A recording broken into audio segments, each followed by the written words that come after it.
Every day, I speak to my beautiful and brilliant cousin, Orna, who lives in Israel.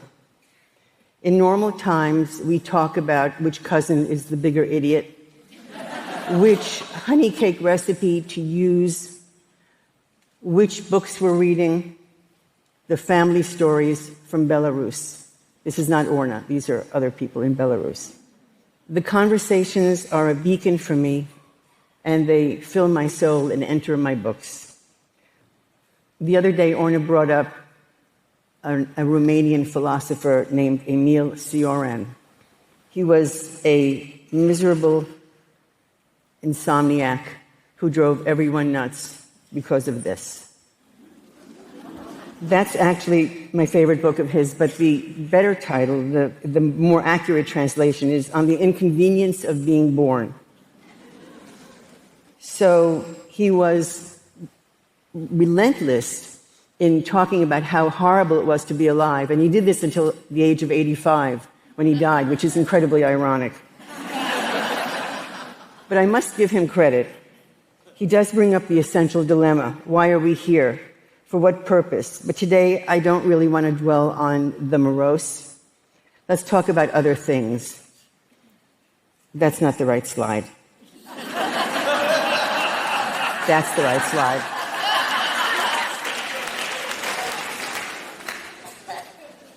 So here's Proust, dead, obviously, or you think he's sleeping, but he's dead, from a series of paintings that I've done called Dead in Bed, which includes Tolstoy and Chekhov, of course. In normal times, and these are not normal times, these are grim times when the world is awash in war and killing. But in normal times, I have a routine. In the early morning hours, with a strong cup of coffee, I read the obituaries. The infusion of coffee and biography affords me a way to reflect, and it might seem too soon in the day to start with such a tremendous topic, but it is a jolt to action because it reminds me how fragile and how vulnerable we all are and how quickly our lives can end. The night is different. Then I watch an endless stream of murder mysteries, preferably British. Watching them is the kind of solace. I call this the murder and minship portion of the day. We have a problem. We solve the problem. People seem briefly upset by the murders, so many in every episode, but there is no time to brood because they have to film the next episode. And they all seem to say, get on with it. And the idea of prevailing over evil is my lullaby, and I sleep. But what of the day that lies ahead? Every one of us invents the day. Every single day is invented. The actual first day was 13.8 billion years ago, more or less. And maybe with the information from the Webb telescope, we can actually see the beginning of time, which is an incomprehensible idea, of course. But what does that perspective afford us when contemplating which tutu to wear, or which insult to respond to, or what book to write? Sometimes the day is too long, excruciatingly long, and I get out of bed, I look longingly at the bed, and I say to the bed, I will be back soon. And in between, there are things to know and things to not know. Here is a map of the United States, made from memory by my mother, Sarah.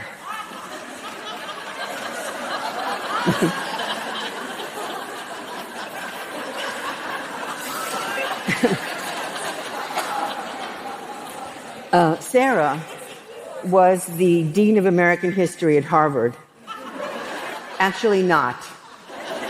Her family fled the pogroms of Belarus for Palestine in the 1930s, and in 1954, our family moved to New York City. Her acute sense of the absurd permeated everything in our life in the best way possible. This map, for me, is the gold standard of knowledge. Knowledge as imagination, knowledge as humor, knowledge as not giving a damn what the correct answer is to anything ever.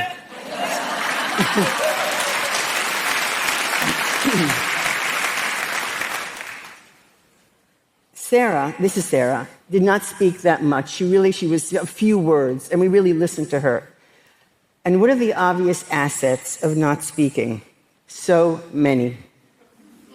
No worries about repeating yourself or boring others or boring yourself or being misunderstood.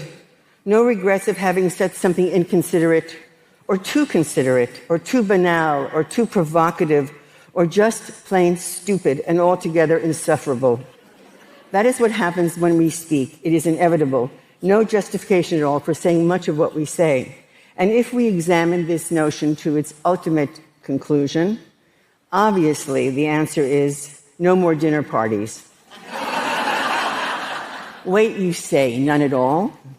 What if the Tolstoys invite me, who are pictured here? Sure, but have you hung out with the Tolstoys? Or what if Antony and Cleopatra invite me? Should I attend? Okay, I say, but at your own peril. You know what happened to them. On the other hand, if you are invited, and let's just say it's really lovely to be invited, you never know what you're going to see that will be a painting, or hear that might be a story, some fragment, some gesture, an image of a dog sitting on a green chair in front of radishes and flowers. And let's not forget connectedness, congeniality, conviviality, camaraderie, bonhomie, merriment, laughter. What is wrong with that? Nothing. Absolutely nothing.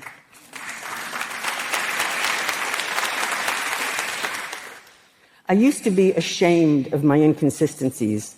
Now I revel in them. Everything is in conflict. Everything has an opposite. You are not bound to be one thing, a truly liberating notion for me. You might tell the truth or you might lie. You might be kind or unkind, selfish or generous, quick or thick. And in the midst of that confusion and that tumult, the work blossoms. To have meaningful work is a salvation.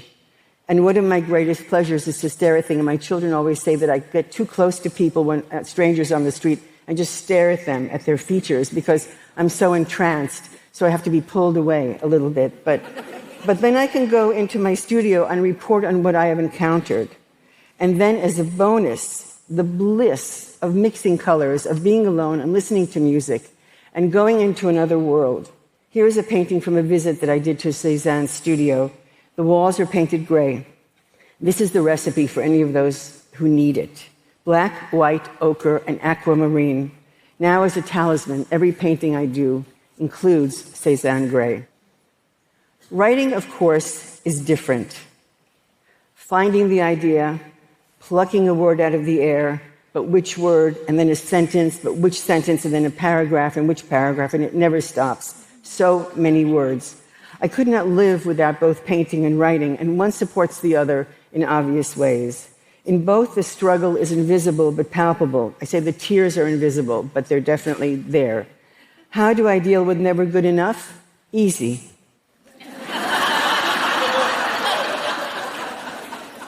Self-loathing is a truly ugly expression, but it is an unavoidable condition. The crushing anxiety of not getting it right, of not finding the truth, of feeling worthless. If you look at it one way, it could be helpful to have doubt and dismay. Plowing through the muck of despair leads to a sense of humanism and perseverance. On the other hand, how absurd and tedious to be in the grips of self-doubt. What a waste of time, that insidious insecurity. What of finding your work and your place on earth? What of self-confidence? What of the bliss of finding the right color or the right word? What of sheer joy? What is wrong with that? Nothing. Absolutely nothing. After reading the obituaries, I go for a walk, which is a salvation. Here is Robert Walser, who wrote one of my favorite books called The Walk, which I highly suggest you read. Walking and not thinking is the favorite state. An empty brain, which I call my best brain, is the only way to have any ideas, to allow surprises to appear. Solvitur ambulando, they thought of this before I did, long ago. Walking solves all problems, without trying.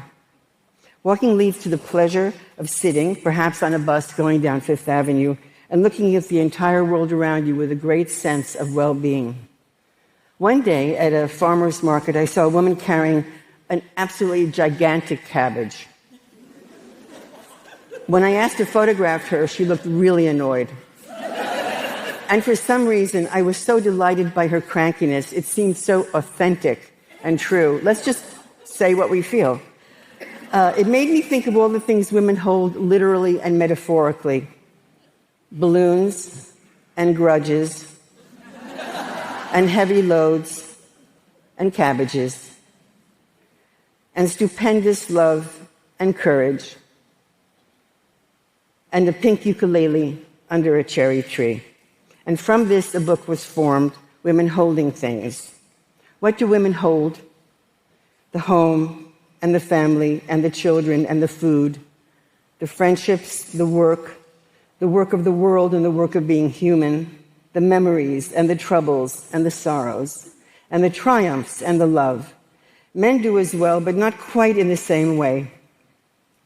Sometimes, when I'm feeling particularly happy or content, I think I can provide sustenance for legions of human beings. I can hold the entire world in my arms. Other times, I can barely cross the room, and I drop my arms, frozen. There is never an end to holding, and certainly there is often the feeling of never doing enough. And then there is the next day, and the next day, and one holds on.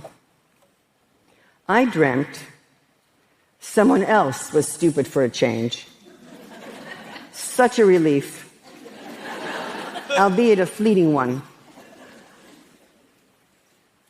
A few years ago, I did an illustrated edition of the autobiography of Alice B. Toklas, written by the inimitable Gertrude Stein. Alice and Gertrude lived a singular life, one of intense creativity and equally intense domesticity, and one could not exist without the other. That, to me, is the ideal of life, family and work.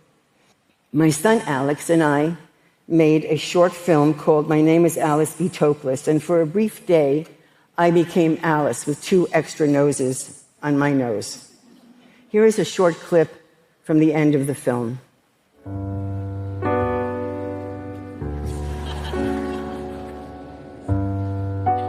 It took Picasso 90 sittings to paint Gertrude Stein's portrait. Nobody thought it looked like her, but he said, "Don't worry, it will." But actually, I don't know if he knew anything about what he was talking about. Oh, and you know Picasso. He was impossible.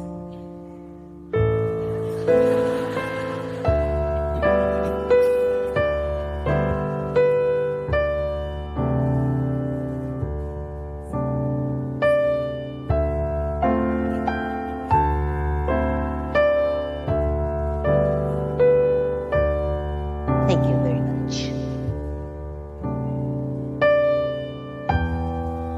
Oh, this looks delicious. Absolutely delicious.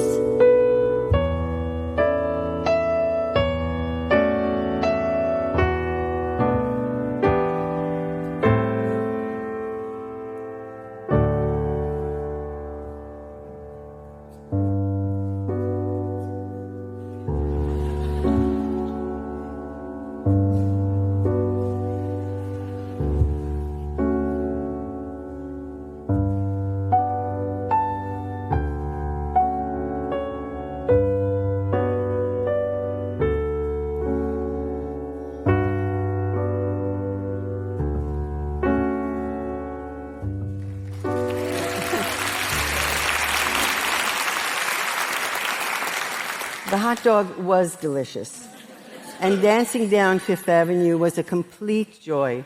And as we say in our family, doing almost everything. In the strangeness of life, through the sorrows of life, live. Thank you very much.